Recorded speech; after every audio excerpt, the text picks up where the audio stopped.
Good evening, everybody. Hello and welcome to tonight's session of Let's Talk Teenagers. This is part of the Let's Talk project, which aims to empower parents and carers by raising awareness of community safety risks and challenges that are faced by young people.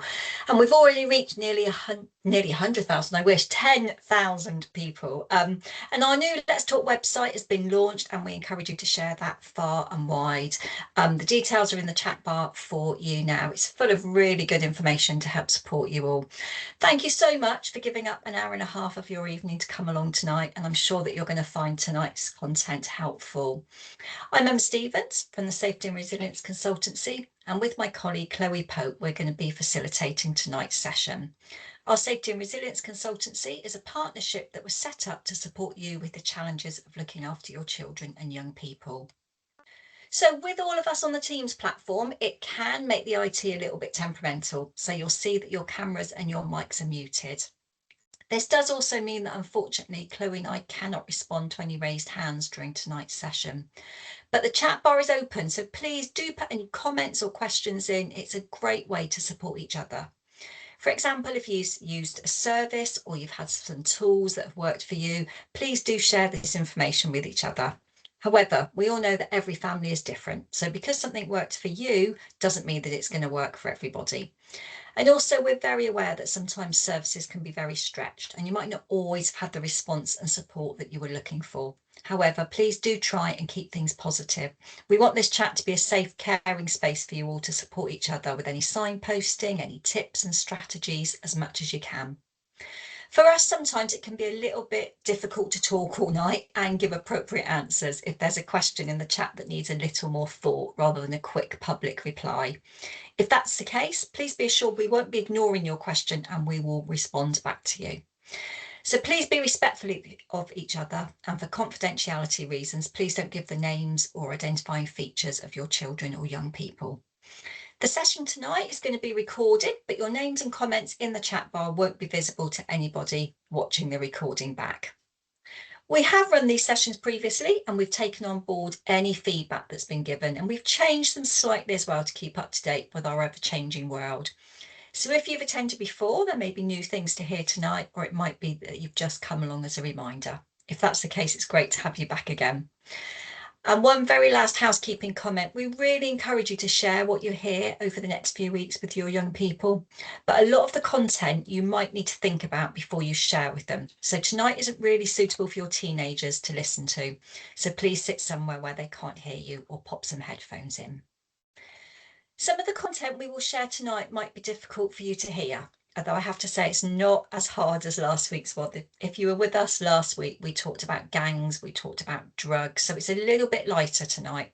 But we're not going to apologise for tough content, as it's important that you know what your children and young people are facing. But one positive of being at home tonight and listening remotely, possibly on your sofa, is that you can mute us, you can take a break, and when you return, we may have moved on, which is a great way of looking after yourselves. And these sessions really are not about telling you how to be the perfect parent, because that person doesn't actually exist. We're just here to make you aware of some of the risks and issues that you might come up against. As professionals, Chloe and I go on lots of training and lots of awareness events, but we're very aware that the people who support children the most, the people who are with them the most, you as their parents and carers, are often not given this information. Being responsible for teenage humans is hard work, and to do a good job of this, you need to look after yourself. So in this final session tonight, we are going to be looking at those difficult conversations. We're going to be looking at role modelling, and we're going to be looking at self-care, how you look after yourselves. And we're going to start tonight by watching a clip of a teenage girl talking about herself and her experience of being parented.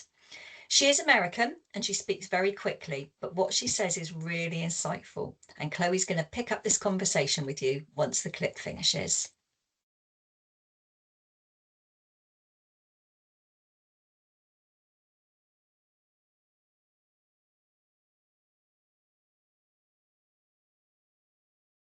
It looks like we haven't managed to skip the adverts, so bear with us. And I haven't got any sound either, Claire. Session 3, look, and we've got teething problems. Just bear with us 1 minute while we try and sort out the sound on this one for you.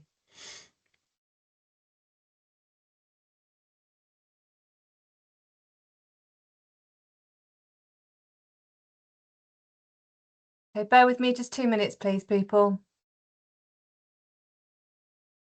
It's like live TV, Claire.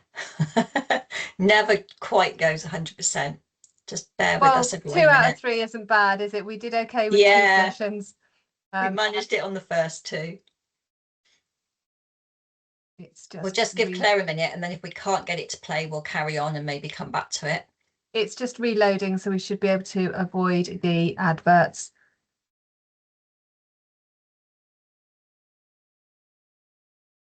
We've turned into everything feels so much slower when people are waiting. Always. Slideshow. Right. Okie dokie.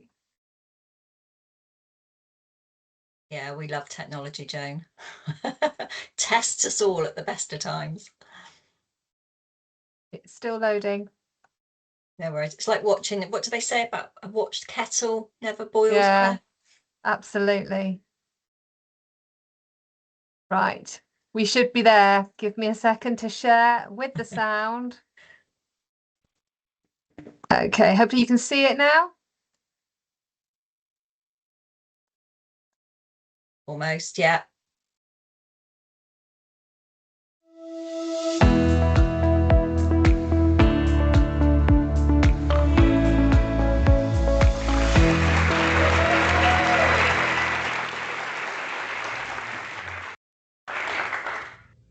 One morning, shortly after my 13th birthday, I walked out into the living room and saw my mom reading 1, 2, 3 Magic Teen, Communicate, Connect, and Guide Your Teen to Adulthood by Dr. Thomas W. Fallon.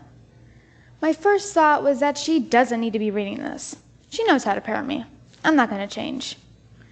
Yeah, I was wrong. The next week I was thinking to myself, what if I wrote a book about parenting? Wouldn't that be interesting? I bet every parent would like to know what their teen's thinking about their parenting. So when this opportunity popped up, I thought this would be a perfect topic to talk about. We'll start with technology, because technology is an area where teens and parents usually don't get along. Mostly because of the difference between technology from today and when my parents were teens. In my opinion, I think a child should get a phone based off on the environment. So what I mean by that, if your child lives in Iowa, kids usually don't need a phone at younger age. But for kids who live in New York City, they have to walk to school and get food in the city, so it's more important to have a phone at a younger age for safety purposes. There's age, but there's also time to consider. For me, I think the time limit should be anything that the parents can handle. What I mean by that, if you are spending 12 hours on your phone and tell your kid you only have 1 hour screen time, there's a problem. Don't set time limits for your kid if you can't follow them too. I mean, come on parents, have a little fairness. A time limit should be anything that you can handle. In order to understand your teen, you need to understand what your teen thinks of you.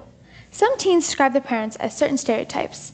These stereotypes fall into 2 categories, the boss and the loosey-goosey. The boss is a strict parent that you might hear saying, what I say goes, and when you make the money, then you can make the rules. The loosey-goosey lets anything slide. For example, a teen could stay up all night, but the loosey-goosey wouldn't have a problem with that. Also, a loosey-goosey could also be okay with one thing and be strict on another. For example, a teen could have a very strict bedtime, but have as much screen time as they like. The parent that I like to see is not the boss, nor the loosey-goosey, but in the middle. I call this parent the listener. The listener gives directions, but let their teen have options. The boss and the loosey-goosey aren't bad parents, but the listener takes the good out of these 2 and then leaves the bad. Imagine your teen wants to quit the basketball team and get a job at McDonald's. The listener would ask questions before the teen would make a decision. The listener would also give directions on places to work if they didn't want them to work that place. But how can you listen to your teen if he or she is so mad? Or how can your teen listen to you if you're so mad? Let's talk about emotions. So, emotions. We all have them. But teen emotions are very special. According to Marwa Azab in her PhD article, Why Are Teens So Emotional?, the part of the brain that controls the emotional system is called the limbic brain structure.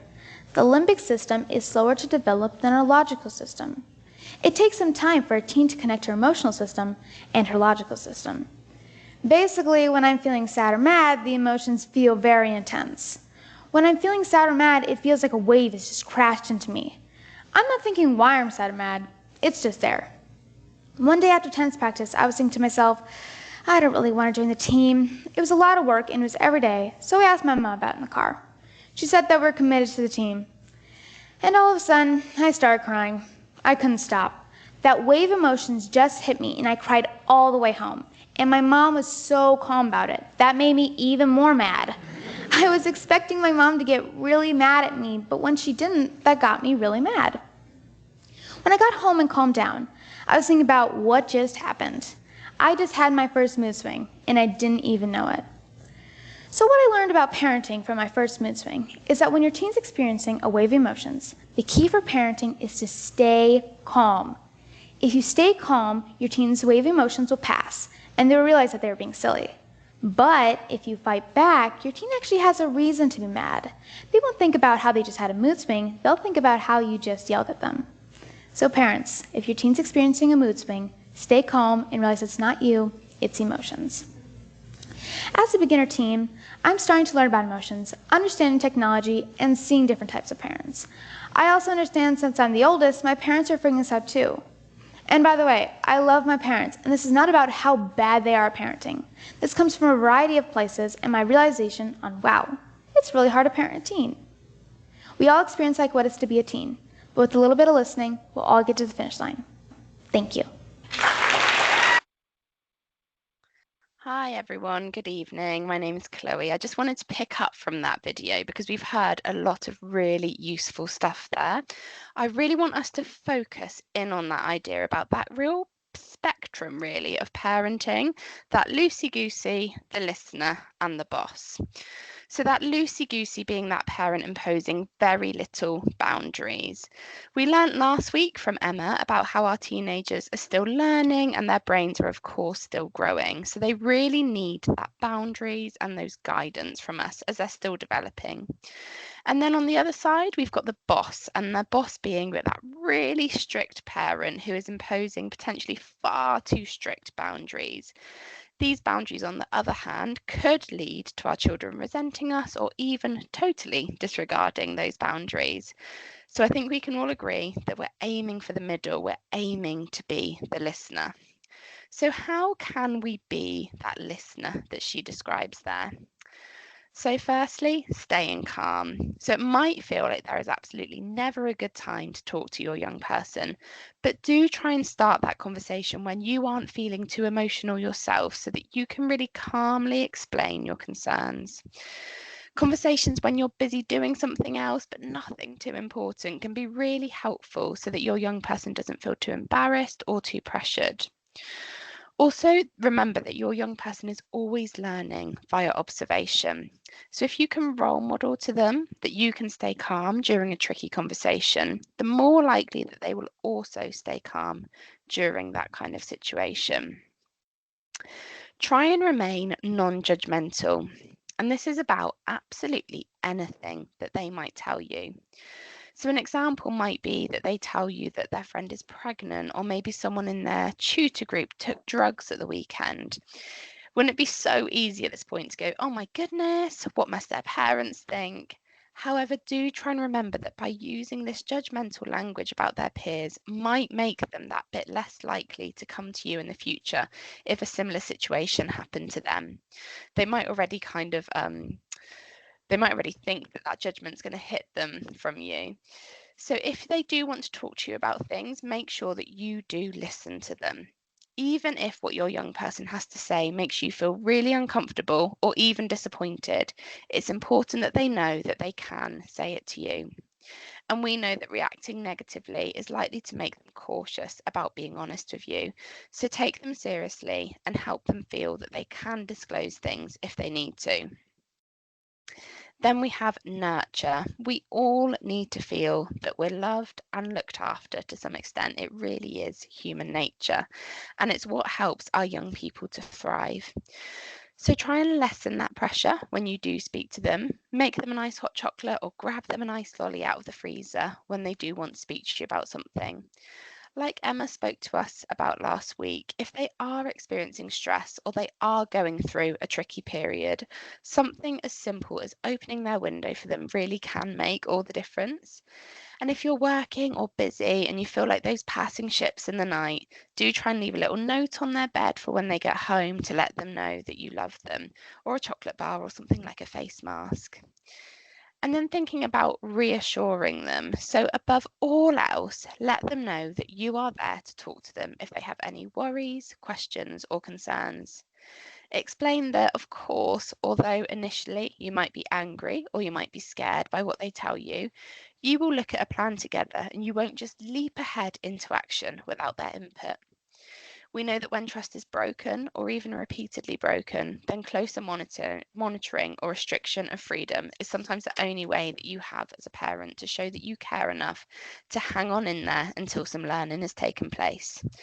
So try to gradually give your teens opportunities for them to show you that they can be trusted and make encouraging remarks when all goes well. And if you do set a boundary or a promise, make sure that you stick to it. Trust is two-way, so the more trustworthy you are, the more trustworthy that your young person is likely to be. And then we've got praise, something that I'm sure was at the forefront of most of our minds when our children were toddlers and they used the potty for the first time. Praise is equally as important as it is now as it was then. I'm sure that we can all remember a time that our parents said something sarcastic to us when we were teenagers, when we had made an effort. Something like, "Oh, so you decided to join us at the table tonight, did you?" Or, "It's nice to finally see you without that phone in front of your face." Here, we're almost giving backhanded praise. We're acknowledging that they've done something nice, but it's almost phrased as a punishment. So think about ways that you can praise them without using sarcasm. Then we've got being open and approachable.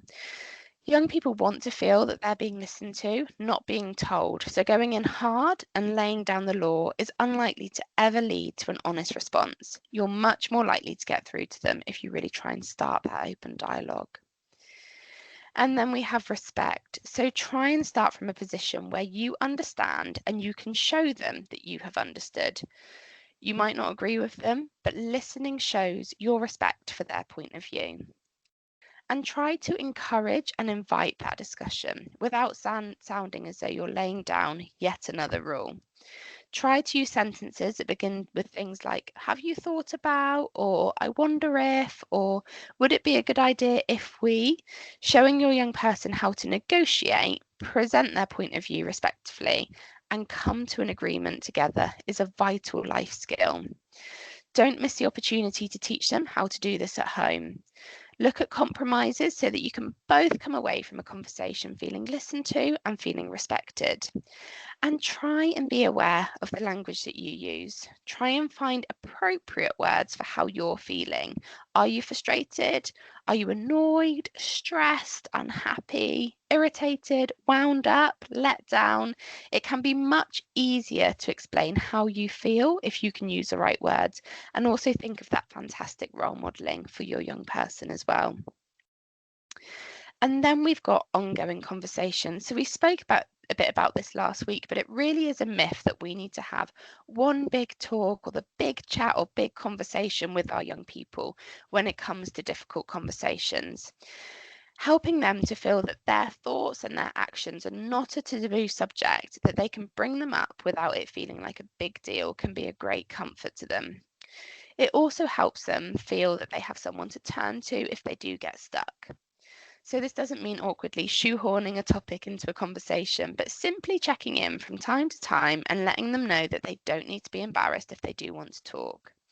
Speak to them then and there about what has happened and don't put it off. Just remember that that opportunity might not arise again. And if they do make a worrying disclosure, for example, about some of the challenges that we've discussed over these past 3 weeks, try and gather information from them about what has happened or what is happening in a really gentle way.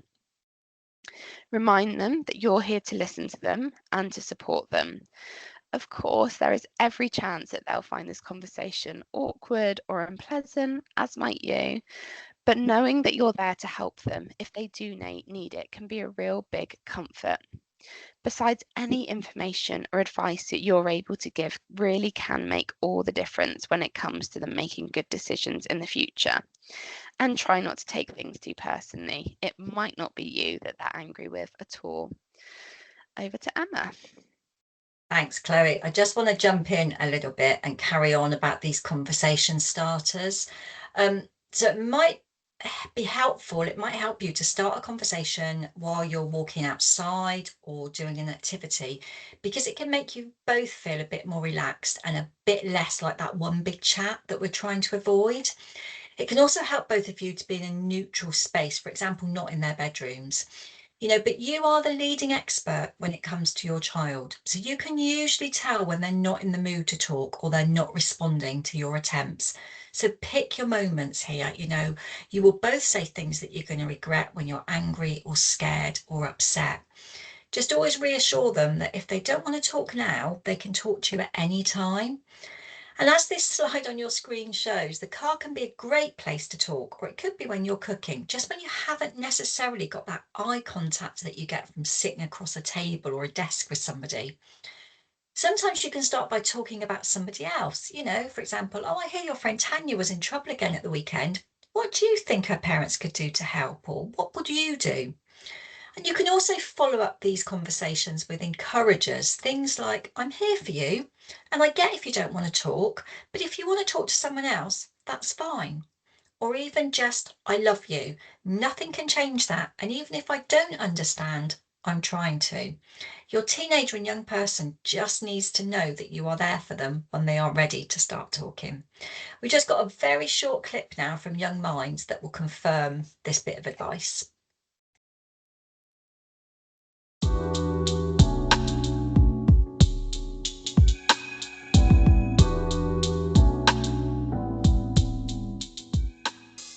So it's really important when having difficult conversations with your child to use a warm tone of voice.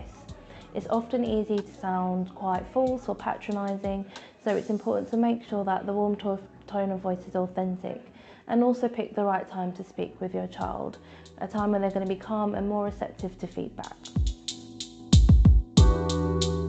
So to avoid minimising your child's experience when you're having difficult conversations, it's really important that you use big, bold words. So when you're validating their feelings, if you think they might look a little bit hurt, it's okay to say that they might be heartbroken, or if they're a little angry, to say that they might be furious, because that helps them understand that you have a sense of how whatever's happened has impacted their emotions. Think about people who you trust to listen to you, and also those that you don't trust to listen to you. What makes that difference? And then with this in mind, when you're listening to your child, think about those things that you'd really like. Often engaging in a calm activity such as a walk, a drive or cooking can take away the intensity of a difficult conversation. Try to acknowledge the positives about your child, such as, I'm really impressed with how you dealt with that, or you're dealing with this so calmly.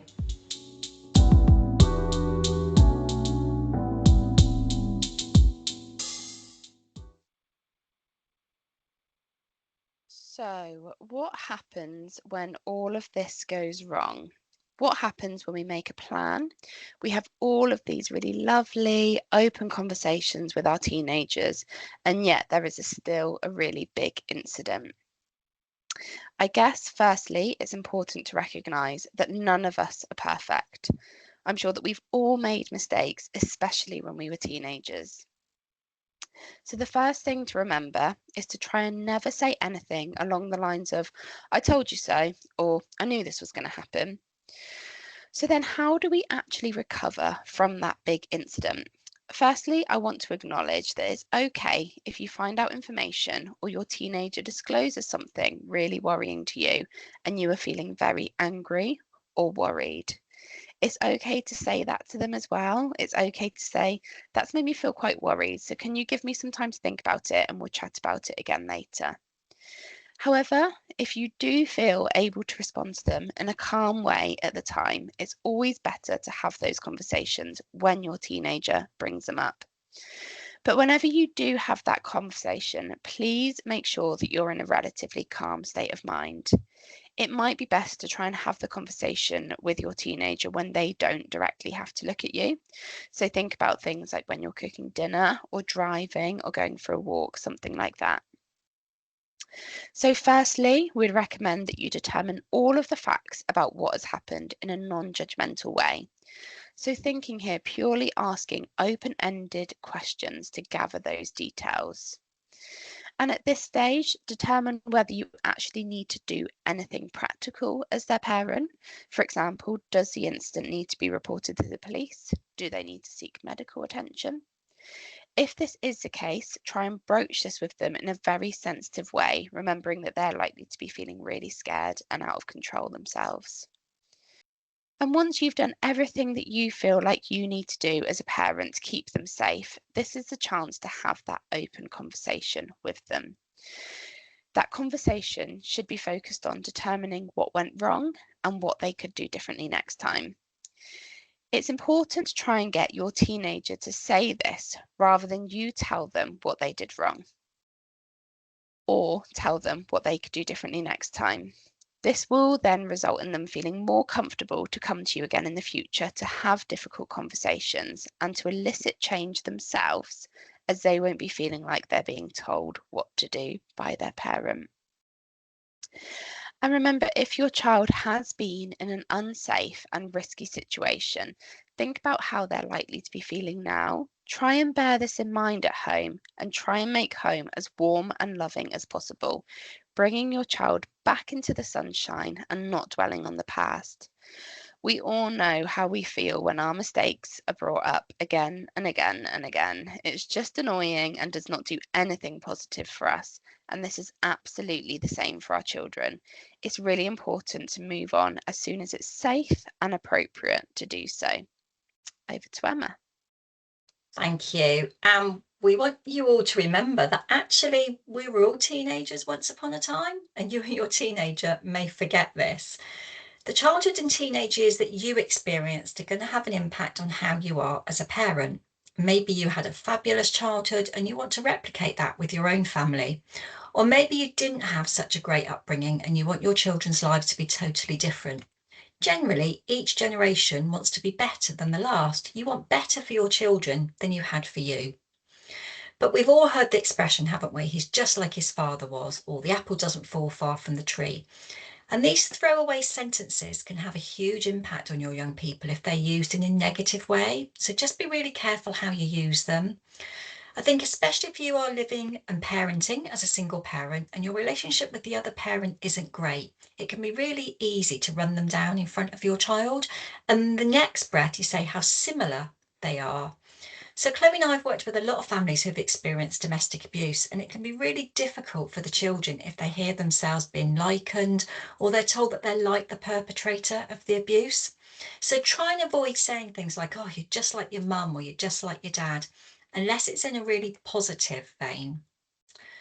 So looking at what's on your screen now, can you share this with your teenager? Maybe let them know about you. You can both answer these questions and it helps them to see that you had many of the same challenges, makes you a little bit more human again in their eyes. You know, make this fun. Looking at old photos and terrible hairstyles is a great way to connect.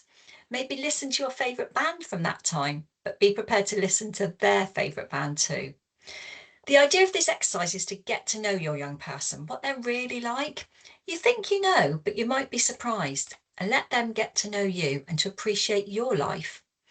In the last 2 weeks, we have looked at some of the scary challenges that our young people face and about warning signs for you as parents, things you need to recognise when your young person is struggling. But if you don't know your young person well, then you're not going to see the signs and you're not going to know that there's been a shift. And Chloe mentioned that our young people learn from us through role modelling. And I am afraid that the question is not whether your children will copy you, because they will. The question is which behaviours they will choose to imitate. So what our children see and believe, they generally become. But it is never too late to start over and reinforce new behaviours. Deciding what behaviours, attitudes and beliefs that you want to model gives you the opportunity to consider your own values, what kind of person you are and what kind of person you want your young person to be. So common sense, simple observation and psychological research shows that children often grow up to mimic the behaviour, beliefs and attitudes of their parents. Not always. Other people do have input on this as well, but generally, especially with younger children, they do learn from their parents. For example, children whose parents smoke are more likely to smoke themselves. If parents abuse alcohol or drugs, their children are much more likely to do the same. And children raised in homes that experience frequent domestic abuse are more likely to either abuse their partners or be abused themselves as adults. But on the flip side of that, children also repeat the positive behaviours that they see in their parents. So quite often we see multiple generations of the same family entering the same profession. For example, if mum is in the police, you're more likely to join the police. And if your dad's a nurse, then you're more likely to go into medicine. And children whose parents have healthy self-esteem tend to be more confident and hold themselves in higher regard. So we can see that for part of the explanation of why qualities of parents are often repeated in their offspring is genetic. So it indicates the power of nurture, things that are hereditary, but there's also the impact of the environment in which a child is raised, which is referred to as nurture. And that really is down to you. And the answer to the old age question of why children seem to be so much like their parents is that nature and nurture both play a role in how our children develop. And of course, both the nature and nurture influences come from you, your child's parent. But it's the environmental piece that you have more control over, especially if you're a carer rather than a parent. It may take some digging in your minds to find the parallels between your behaviours and those of your teenagers. So you might have what you think are sophisticated and socially acceptable ways to deal with things, but just think about the message you're giving to your teenagers. So, for example, if you get home from work after a stressful day and one of the first things you say is, God, I need a drink, and you open the fridge and you reach for that beer or glass of wine, and then you kind of go, oh, and you sigh contentedly when it's in your hand. So while one glass of wine may be perfectly acceptable, the message that you're passing on to your young person is that substances like alcohol are the best way to deal with stress. Or say you get frustrated with your partner, like we all do, and you snap at them and you blame them for something and you even call them a name. You might have been doing this for years, and maybe you make amends later in private, or you just shrug it off and know that you'll both relax, make up and come round in time. Well, your teenager often sees that disagreement, but not the repairing of the disagreement. And that's how they learn not to fix things. So even when it seems like your child isn't listening to everything you say, they do pick up on all of your behaviour. But being a positive role model requires effort, forethought and self-control for a lot of parents. Because your children are watching you all the time, your actions, beliefs and attitudes become integrated into your children's way of being. So it's very important that you become very intentional about what behaviours you model for your children. And being aware of this huge responsibility can encourage us all to be better for ourselves. For example, if we don't want our children to smoke, then maybe one of the most effective things we can communicate is to quit smoking or not start in the first place. So we want to look at this walk the talk. So unfortunately, as we've said before, do as I say, not as I do, doesn't work with teenagers. Children can sniff out this hypocrisy immediately, and they gain the most from parents who demonstrate that consistency between their actions and their values by walking the talk. So again, if you don't want your children to lie to get out of school by pretending to be ill, then you best not lie about taking a sick day from work. If you don't want your children to spend excessive time on technology, you have to limit your use of your phone as well. We also need to model through our words. So your children and young people are not only watching you carefully for clues about how to be, they're also listening to you. It might not seem like it sometimes with our teenagers, but they are picking up on what we do. The way you speak, what you speak about, and the opinions you express is going to influence their values. So consider how you speak to them, how you speak to your partner, your friends, the neighbours, the checkout person at Tesco's. Do you model respect of others through your words and tone of voice? Think about how you might comment on the body shape of someone. Just if you say, "Oh, wow, I saw Julie today and she's got so fat, she looked rubbish." Just think about those words and what your children are picking up from those words. Do your words indicate respect for differences and tolerance towards all people? Or are they subtly lacking support for acceptance for people different from yourself? So think about racism or sexism here and the subtle messages that you might be given. Do you bully your children with harsh words and threats when they misbehave and then punish them if they use the same words the next day? Swearing's a really good one for that, isn't it? Some houses swearing's acceptable, sometimes it's not, but it's no good you using the words and then telling your child off the next day for using the same words, because our children really respect adults who live by the rules that they preach. Hypocrisy really disillusions them and sends them looking for alternative role models to follow. They're going to start looking up to the gang leaders that we spoke about last week, or the celebrity influencers that Chloe talked about. They're not looking for perfection for you. They are looking at how to deal with real life. Your children and young people need to see you deal with normal day-to-day life. If you're kind to yourself when you make a mistake, then you're going to be more accepting of them when they do, and they will role model the same. And it takes so much pressure off them that they don't have to be perfect, because you've modelled for them how to treat themselves and others when the inevitable mess-ups happen.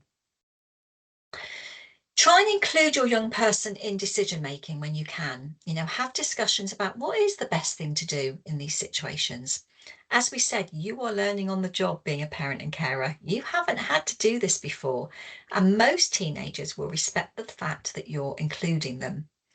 A family has to be like any team, although ultimately the final decision often lies with the manager. That's you. If all team members are involved, they feel more invested and more committed to the outcome of the family project. Fairness is a massive concept to most teenagers. And research shows that fairness for most children means being able to be part of the democracy of a family. Having a say is often more important than getting their way.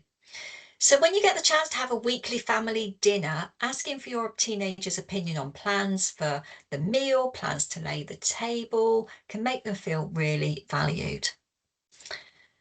And finally, a positive outlook, because my life is perfect. No one hardly ever says that. We all know that life does not go the way that we planned. We might not be living our dream. Bad things do happen. And as an adult, we often have to cope with disappointment, but so do our teenagers, and the way we respond to this with them makes a huge difference. Please recognise when they're sad and things don't go the way that they planned.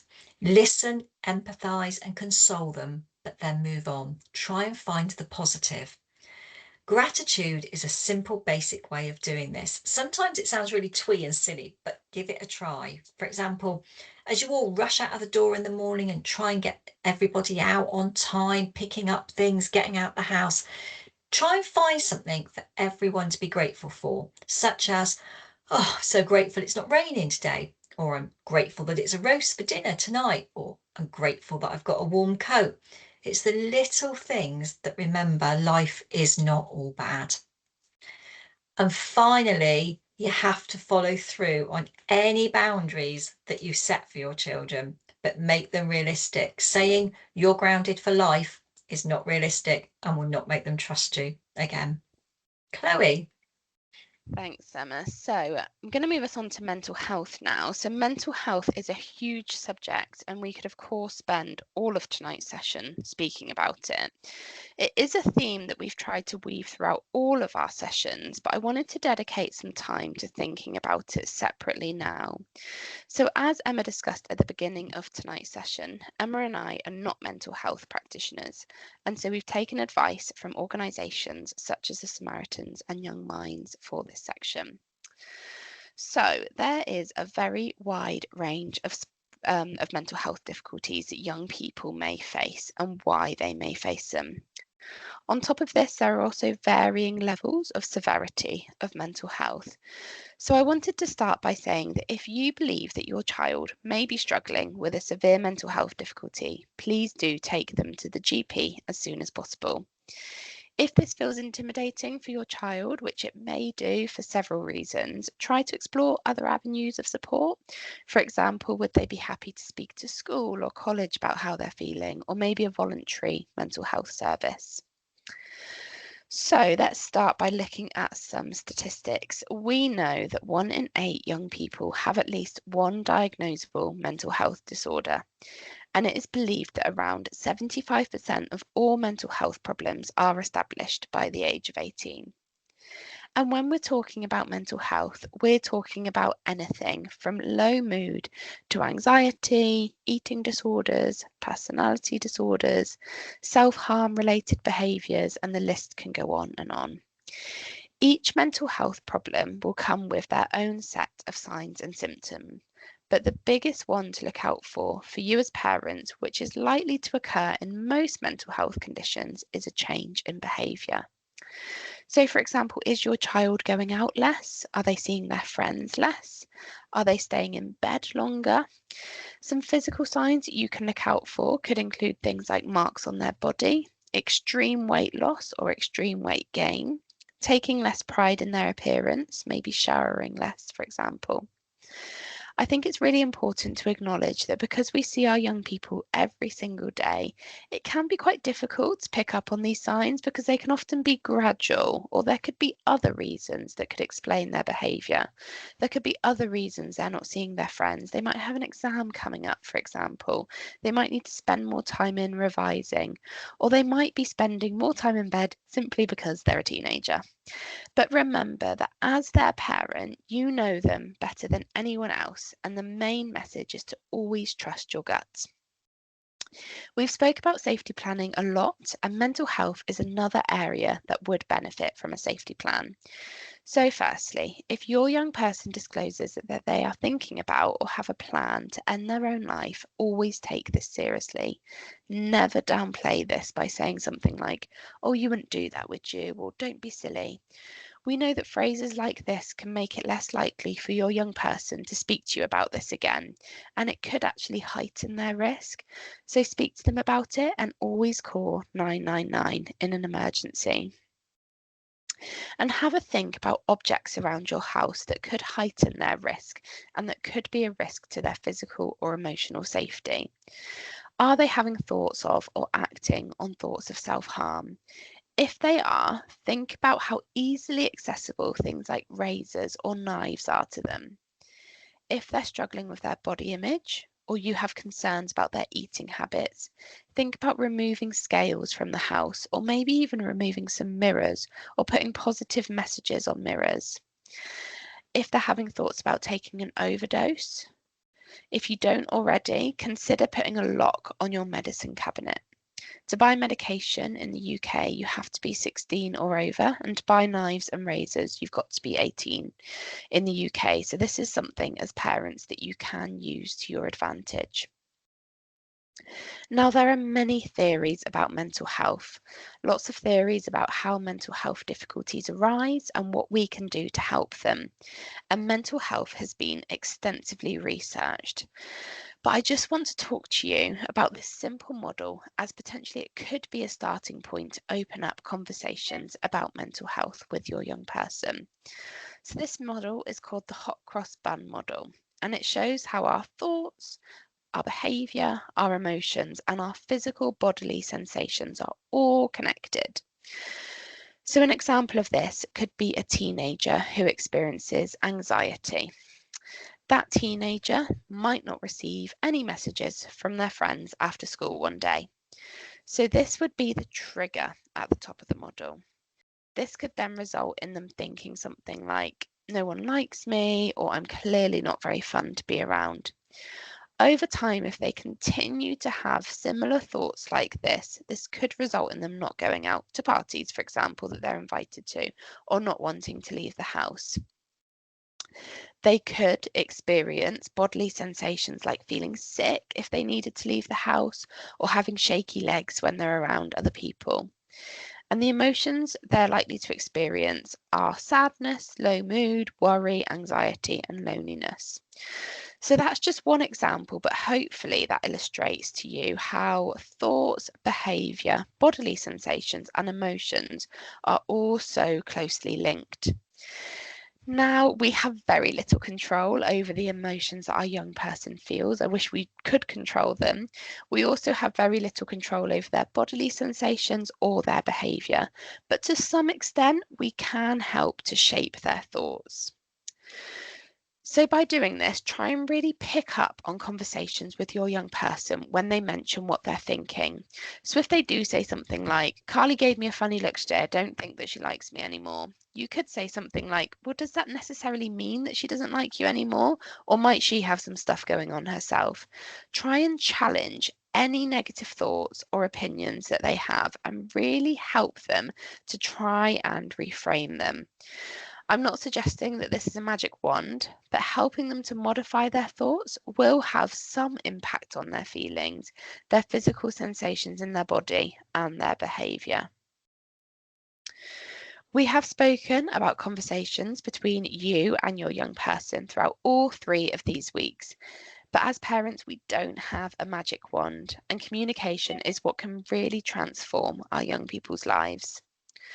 Talking about mental health is also incredibly important as it helps to reduce that stigma. There's a bit of a myth that if we talk about mental health, it will do more harm than good, but actually it really is quite the opposite. What we do know about mental health is that generally the onset of mental health problems is quite gradual, but help is usually sought after once that young person has really hit the peak or hit rock bottom. What we want to try and do is avoid rock bottom, and we want to get in there as early as possible at the very start when we start noticing these signs and we start having those concerns. Now, I'm very aware that some of you might be listening to all of this thinking, actually, we're already at rock bottom. So if that is the case, please seek medical help or professional help for your young person. Mental health problems is never solved overnight and sometimes does require years of therapy. If this sounds like your family, or maybe you're on a waiting list for help, do still try everything that I've just spoke about. Do try going back to basics, keeping the conversations open and gently reminding your teenager that you are there to support them, but also reminding them small things that they can do to help themselves. We can never pour from an empty cup, and neither can our teenagers. So as we spoke about in previous weeks, encourage self-care, whether that be journaling or lighting a candle, going out on their bike, whatever it is that brings your young person joy, encourage it. Emma. Thanks, Chloe. We just want to return to the sometimes scary subject of self-harm for a few minutes. So as we've said, self-harm is when someone hurts themselves on purpose as a way of trying to manage distressing or overwhelming feelings or experiences. Someone who is self-harming might be dealing with lots of intense thoughts and feelings, and hurting themselves may feel like the only way to cope. Or they might feel really numb and hurt themselves in order to feel something. We know that self-harm is something that lots of young people experience, and we just want to talk about it for a few minutes to try and give you some tools and some reassurance, really. Because if your child is self-harming or you're concerned that they might be, it can be incredibly worrying, upsetting for you as their parent or carer. The important thing to remember, though, is that you and your child are not alone. As I've said, lots of people go through this and they come out the other side with different ways of coping with their feelings. Before we talk any further, we're just going to play a short clip of young people explaining how their parents' reaction to what was happening to them was so important.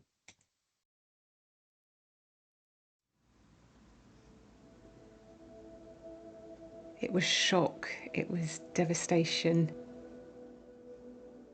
It was one of total disbelief. You know, I knew about self-harm, but didn't ever expect it to happen to my little one. And I just put my arm around her and I said, it might help if you talk to me and we try and find, some way of helping you get through this.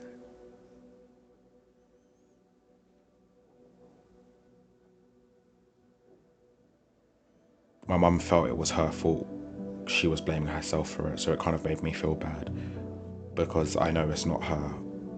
But then to this day, she still thinks it was partly her fault.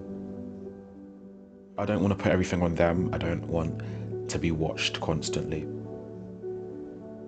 I don't want people to see me as that person. Trust yourself. Although at the time you think you haven't a clue what's going on, you probably have. Just remember that actually it isn't actually all about you, and you are okay as a parent still. And just keep talking. That is really fundamental. My mum and my dad came up into my room, and you know what, they did something that was brilliant for me. They had accepted it. They didn't shout at me. They didn't tell me off. And that's exactly what I needed. I just needed that support, and they gave it to me, and I'll be ever grateful.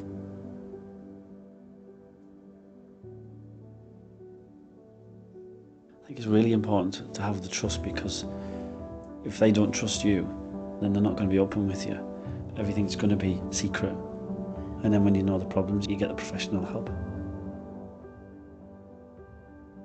It's important to get the professional help. It was definitely like a weight off my shoulders, because I've always known that these people care about me. I feel very lucky to have a lot of the people around me, like all my friends, my boyfriend, my parents, and other like people in my family. That's a very positive thing that has come out of this, being able to communicate a lot more with them. She's done brilliantly, but it had to be when she was ready, on her terms, and not mine. And that as a parent is hideously hard. It took some time, but yeah, I have my moments, I have my days. Before I didn't have aspirations, but now I do, and I see a future.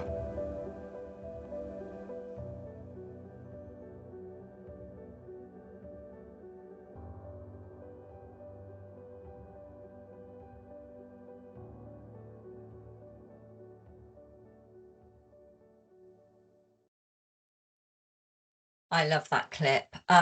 Just a reminder, isn't it, not to blame yourselves for what your children might be doing to manage their mental health, but find the best way to support them.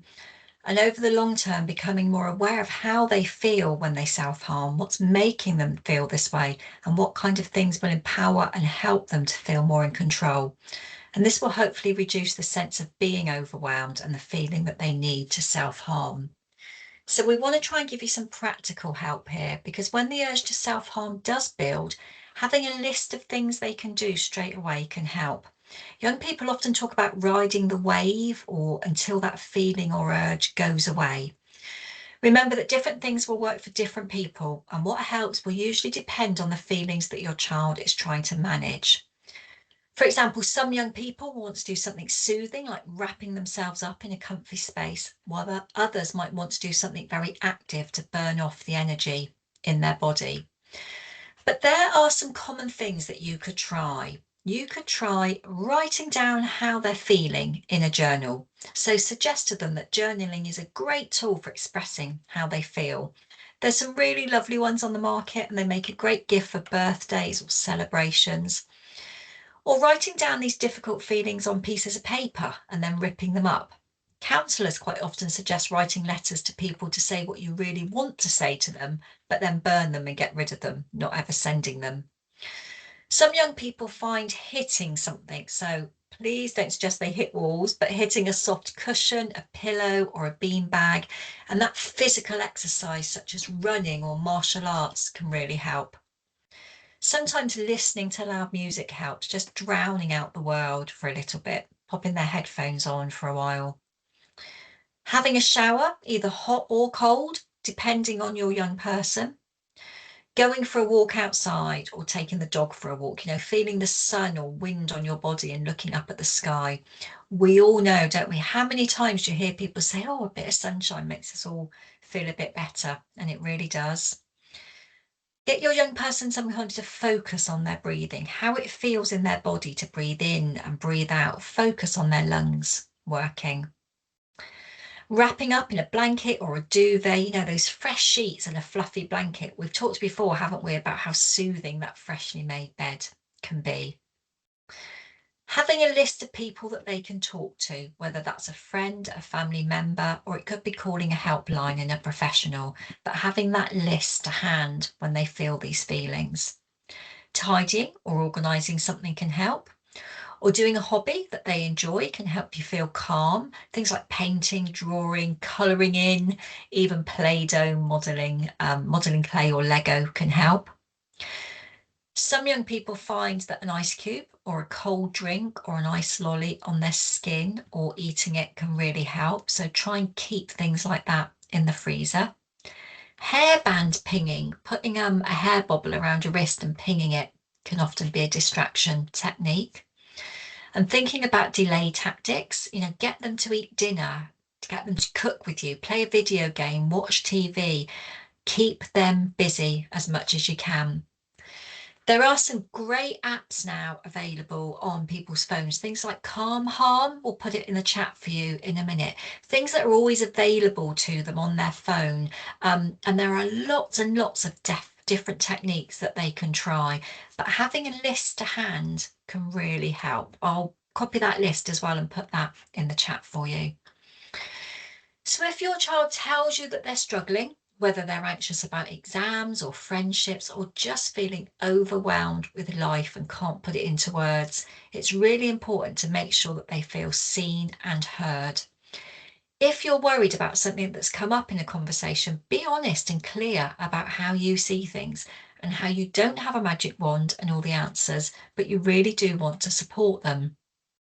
So going back to that little clip we listened to, we've learned from young people that there are a few things in our responses that can really help. So the first thing is to validate those feelings. You could say something really simple like, it's really understandable that you're feeling in this way, just to let them know that it's okay, that all feelings are okay. Thank them for sharing what's going on with you and be encouraging about the way they've opened up to you. That's a really big step for young people, to tell you what's going on. Let them know that you love them, that you're here for them, that they can talk to you whenever they need to, and that you can help them get support if they need it. Ask them what they want you to do, if they know, if there's anything you could do that they would find particularly helpful. Spend time together. So think about what could be making them feel this way. It could be something at home or school. It could be a relationship with a friend or family member, or it could totally be something else. Let your child know about helplines, text lines, chat lines, all of those things that we talked about, that there might be apps on their phones, etc. And we're going to share some professional services at the end of tonight, because some young people, however great you are, can still find it really difficult to talk to their parents. They might not want to upset you. So reassure them that it's okay to open up to other people. Always remind your young person that this feeling is temporary. Reassure them that things will change and they will feel better.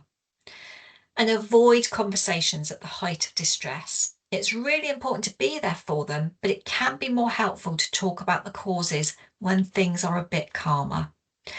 And as Chloe said, if you think your child needs professional support, speaking to their GP or their school and considering whether counselling might help, there are some really good places to start.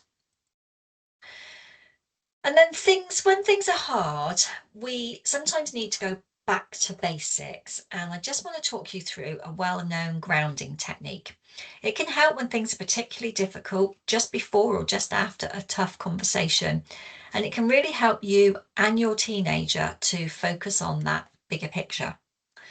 So firstly, it would be about taking a deep breath in and then look. We want you to look around for 5 things that you can see and say them out loud. So for example, if your teenager is struggling, you could say, okay, tell me 5 things that you can see right now. So for me right now, I'd say, I can see my laptop, I can see my cup, I can see a picture frame on the wall, I can see the sky out of my window, and I can see a poster. And it makes your mind focus just for a minute on something else. Then we're going to ask them to feel. We want you to pay attention to your body and think about 4 things you can feel and say them out loud. For example, I'd say, I can feel my feet quite warm in my socks. I can feel my hair on my back of my neck. I can feel the pillow I'm sitting up against, and I can feel warm air from that window on my face. And then we're asking them to listen for 3 sounds. So it could be as simple as the traffic outside. It could be the sound of typing or the sound of your tummy rumbling. And again, get them to say the 3 things out loud. And then 2 things you can smell. So if you're allowed to, it's okay to move to another spot and try and sniff something, because if you can't smell anything where you are. But if you can't move and you really can't smell anything, then ask them to name their 2 favourite smells. Again, you're shifting the brain onto a different focus. And then the final one is you want them to find something that they can taste. So it might be the toothpaste from brushing your teeth or a mint from after lunch. And again, if you can't taste anything, get them to think about their favourite taste. Every little helps, and that 5, 4, 3, 2, 1 is a great one to share with teenagers. It's also really good for us to use like just before an exam or a job interview or a tough conversation. Chloe. Okay, thanks, Emma. I hope you're all feeling all right. We've had some tough subjects again tonight. We are coming to the end of our 3 sessions and appreciate that each subject is an ongoing conversation, and we could easily dedicate hours more to each one we've discussed. We want to give you some support services for you to reach into and tap into if you need to, so that you hopefully never feel alone as a parent. I'm going to discuss some national ones, and then we'll tell you about some more local ones. So first up is Young Minds. Young Minds is a charity which has lots of resources to support both you and your teen. Helplines, web chats, email, all available alongside lots of useful strategies and easy to follow guidance. They support young people up until the age of 25 and help with setting up parent support groups, which some of you might find useful. Ask your teenager if they've heard of them. Perhaps you could even look on their website together. Then we've got Childline. Childline's often one that's sadly overlooked by teenagers. They think that it's aimed at younger children, probably because of their name, but that's not the case. Again, lots of useful articles, resources, and a forum for young people. The great point with Childline is that it's a 24-hour service. They offer support with bereavement, exam stress, and crime, as well as mental health difficulties. And a little video for you now about our next line of support, which is Cooth. This is where I go to express myself, to feel safe, feel listened to connect and chat with others, to know that I'm not alone. This place is Cooth. There's a reason Cooth is a big part of my life. Far too many of us suffer in silence with our problems. It can easily develop into something we find difficult to share with friends or family. With me, it started with an argument between me and my friends. But without reaching out, day by day, feeling this low became overwhelming. So I logged onto Cooth to find support. Cooth provides users with a free, confidential, safe, and above all, an anonymous way to ask for help online. Counsellors just like me are available to provide online support no matter what the problem is. My outlook on how I deal with my problems has changed. I realise now this isn't something I have to deal with alone. I feel understood and supported.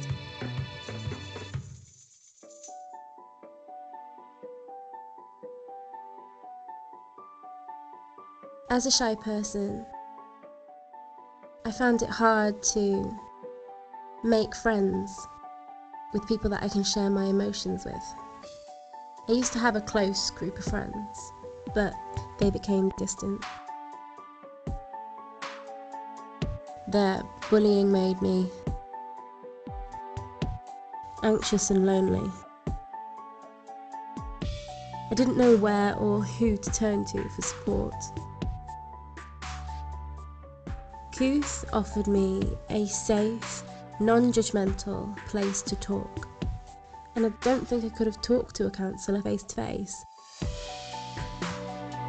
With support from my counsellor, I was able to focus on things that made me happy, like going to the cinema with Mal.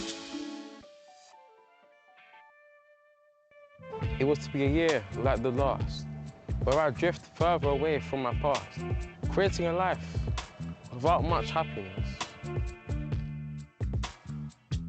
My dad was always my rock, but the time he spends with me now is too short and seems rare. I know feelings are meant to be shared, but to find someone new to share them with, who could it be? My brother, the shining example of how to be everything we're expected to be. He wouldn't be feeling this way. Weakness is what he would say. My teacher told me about grief. I was a bit nervous at first, but chatting anonymously online seemed like an easy way to find support. Their response was understanding and caring. Getting advice in a confidential space where my privacy is guaranteed. Learning new skills to help myself during extreme times of anxiety. Learning that there are people there that will listen. I believe that this year will be a year like no other.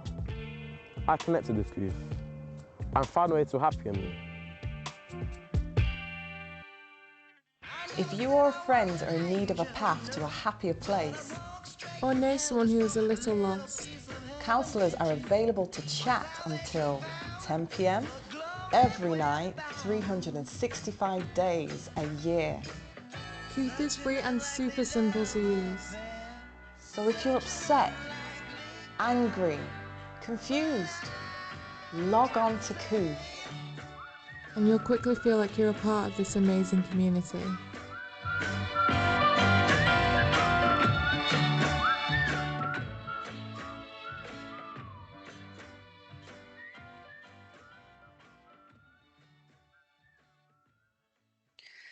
Okay, so hopefully that just gives you a good idea as to how Kooth can support our young people. And just finishing off with our national services, we kind of come on to the Samaritans, which could be support for you, the adults struggling with all of this, as well as your teenagers. Not just a number to ring when you're feeling suicidal. They again offer so much support. You can call, email, or web chat 24 hours a day. All of it's confidential. Try everything and anything until you find something that suits you and your family. Back to Emma. Thanks, Chloe. So if you've joined us for all 3 weeks, we've spent about 4 hours now talking about teenagers. So we're just going to spend 10-15 minutes talking about support for you and things that you can do to look after yourselves. But again, any of this can also be shared and used for your young people.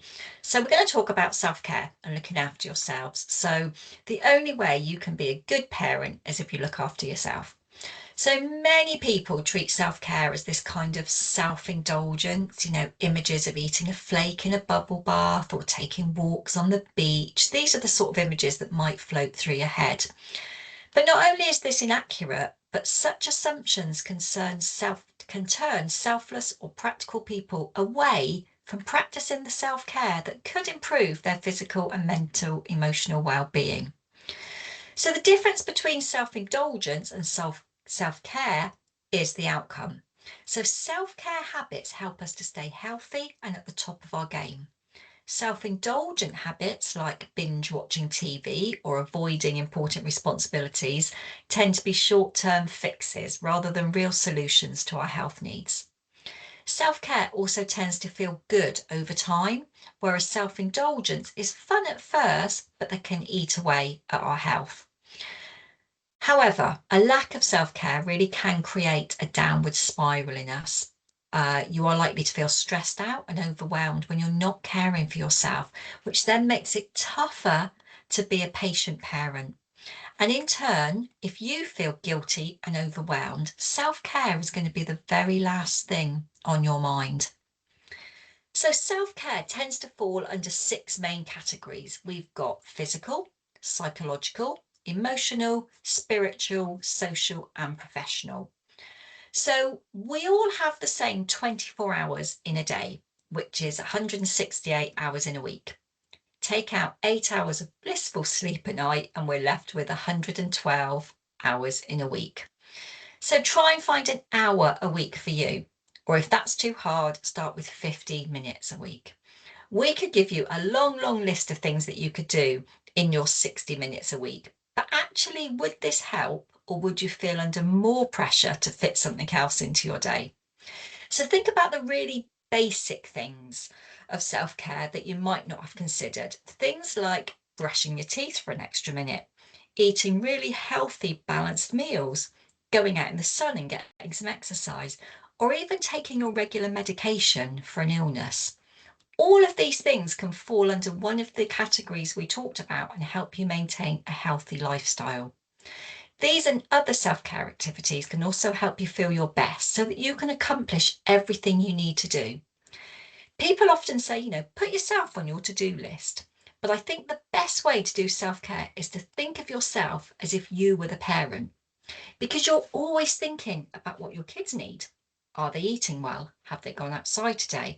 Are they getting enough exercise? Do they need to talk about their feelings? Are they sleeping enough? Are they going out with the right friends?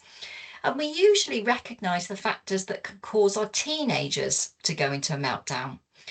I think if you think back to when they were toddlers, we'd say things like, oh no, Sophie's been eating rubbish all weekend, she's not sleeping, tomorrow at the restaurant's going to be a disaster. We could plan their moods a bit more. And sometimes I think we have to almost pretend that we are toddlers to plan our own moves to be able to see it. So we're asking you to pick something that's non-negotiable, such as sleep or exercise. Maybe a Saturday morning cup of tea in front of the TV is now your new non-negotiable activity. The important thing, please, is to make sure that you can find one or two things that you build into your day that keep you from getting completely run down. Back to good role modelling. So if you can't find that hour a week, start with 15 minutes. So we've just got a quick clip coming up to sum up all of the self-care ideas we've just given you. It's Australian parents talking, but it nicely reminds us of the things that you can do. I do know what self-care is, and I practice self-care pretty regularly. Self-care is basically looking after your well-being. Really looking after yourself in every aspect of your life. Self-care is something that I looked up on my way. Yeah. Self-care is looking after yourself physically and mentally. So it's looking after yourself and nurturing yourself and giving yourself some time to meet your needs and having some time out for yourself so that you can be less stressed and be able to clear your mind and think clearer. We've got a dog, so I walk the dog when I need to. We've just moved to Pymble a few years ago and got a backyard, which is kind of my place to go. Follow a decent diet, try to exercise. I don't always get around to do it because of time restrictions. Mindfulness is really important for me. I used to be quite a mindfulness skeptic, I must say. Trying to eat healthy veggies and pieces of fruit and things like that. In looking after myself, it's not just that, it's the other intake and the other things I do in terms of socializing, meeting people, it's reading books. I really enjoy, at the end of the day, some quiet time to myself. I enjoy being able to lie on that lounge and read. Utilising my friends and my family network as support, and that's been really wonderful. For me, self-care is really making sure I'm in a good place, looking at what I can take on, what I can't take on. I'm also very religious. I'm a strong Catholic, so that faith has plays a very important role in my life. Anything that will make me feel better or let me relax. Just actually time to be in my head and deal with whatever's going on. A better life in every way, and also more energy. You need to look after yourself first, so then you've got the capacity and the strength to then look after others.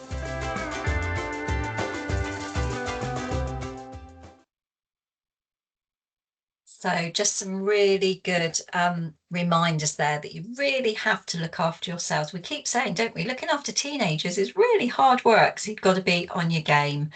I just want to share this quote from you. It says, you invest a lot in your kids, from the sleepless nights early on and those frightening trips to the emergency room, to homework assignments and a million miles of taxi driving. The great thing is that everything you put in counts. And with a bit of luck, one day they'll realise it. Love adds up to something. It's indestructible and immortal, and it carries on long after your own life is over. Who could ask for more? And we think that's a really, really nice quote. It's by somebody called Steve Biddulph, I think I say that, and he writes some really good parenting books if you want to Google him and take a look. Chloe. Thank you. Thanks, Emma. And thank you all so much for coming along to these sessions. It's been great having you all here, and we really hope that you can take something useful away from the 3 nights. We appreciate this been tricky, and we've discussed some really serious topics each night. Thank you for all your input and feedback so far.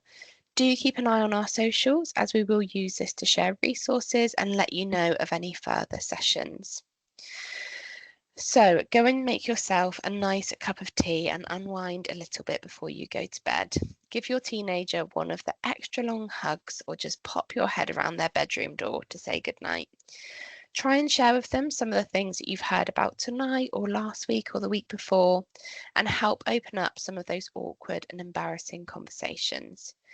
Please look at some of the self-care strategies that we've talked about and a little about you into your busy day.